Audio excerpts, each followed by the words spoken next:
একটা কথা, আমি শেষ কথাটা বক্তব্য দীর্ঘ করবো না। এই লড়াইটা আমাদের কিন্তু এখন একটা অত্যন্ত একটা ক্রান্তিকালের লড়াই এসে দাঁড়িয়েছে। এই লড়াইয়ে আমাদের সবচেয়ে বেশি প্রয়োজন ধৈর্য, টলারেন্স এবং মেধার চর্চা করা। আর একটা বিষয় যেটা আমি সবসময় বলি, যে যুদ্ধটা কিন্তু অন্য জায়গায় চলে গেছে। যুদ্ধটা কোথায় গেছে? সাইবার ক্ষেত্রে। এখন সাইবার ওয়ার, সোশ্যাল মিডিয়া, এইখানে যে যত বেশি অ্যাক্টিভ, যত বেশি তার অবস্থান, সে তত জয়লাভ করছে। আজকে এই যে আমাদের বিরুদ্ধে বিভিন্ন রকম কথা বলা হয় দলের বিরুদ্ধে, তাই না? আমাদের ছাত্র দলের বিরুদ্ধে বিভিন্ন কথা বলা হয়। দেখবে যে ওরা অতি দ্রুত সেই সমস্তগুলোকে কাজ করে ভাইরাল করে দিয়ে মানুষের মন থেকে অন্যদিকে নিয়ে চলে যায়। তবে এটাই বোধহয় সত্যি, তাই তো নাকি? এই কাজটা কিন্তু তোমাদের করতে হবে। এটা তোমরা সোশ্যাল মিডিয়াতে অনেক বেশি অ্যাক্টিভ হও। শুধুমাত্র নিজেদের ছবি দিয়ে, একটা মিছিলের ছবি দিয়ে, পোস্টার দিয়ে কাজটা না করে আসল বিষয়গুলোকে নিয়ে তোমরা কথা বলতে শুরু করো। তোমাদের দায়িত্ব, এটা তোমাদের দায়িত্ব।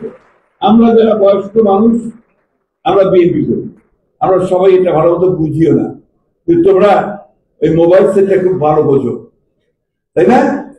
কি বোঝো না? ওইখানে লড়াইটা ওইখানে যাও।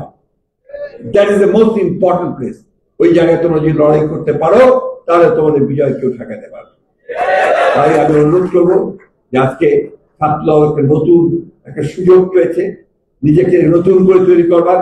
আমি শুরুটা খুব ভালো দেখলাম আজকে, সেই বলে আমি বলতে চাচ্ছিলাম যে আমার খুব ভালো লাগছে যে আজকে উত্তর দক্ষিণ স্লোগান হচ্ছে না। এটা আমার জন্য খুব আনন্দ। আমার মনে হচ্ছে এতদিন যে কথা বলেছি সেটা অন্তত একটা আমি দেখলাম যে ইমপ্লিমেন্টেড হয়েছে।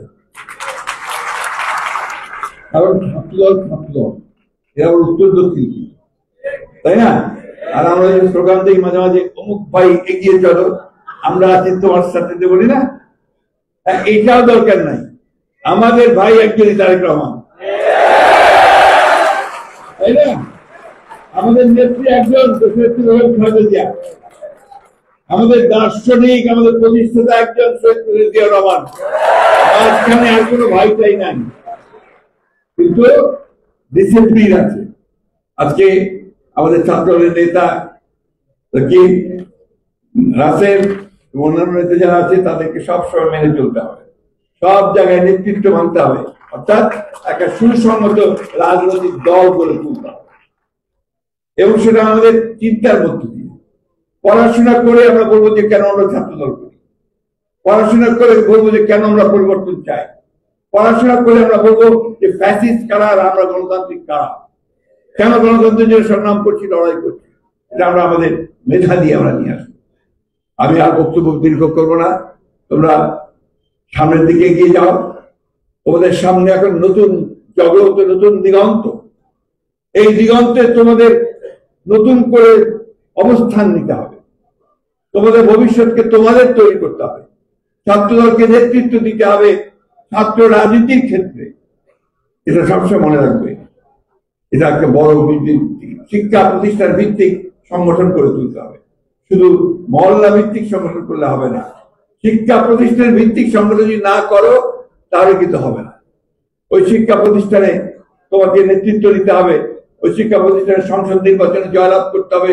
ওই শিক্ষা প্রতিষ্ঠানে তুমি সাহিত্য প্রতিযোগিতায় এগিয়ে যাওয়া, এক্সটেম্পোর স্পিচে এগিয়ে যাওয়া, এই বিষয়গুলো না হলে তোমার যে বিকাশটা হবে না।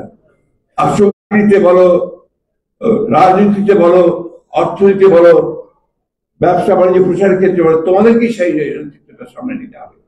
আমি সবশেষে আবারও ছাত্রদলের যে সাফল্য সেটা কামনা করছি, আর এই প্রত্যাশা করছি যে ছাত্রদল বিএনপিকে নেতৃত্ব দেবে, এইভাবে সে তৈরি হবে, এইভাবে সে নেতৃত্ব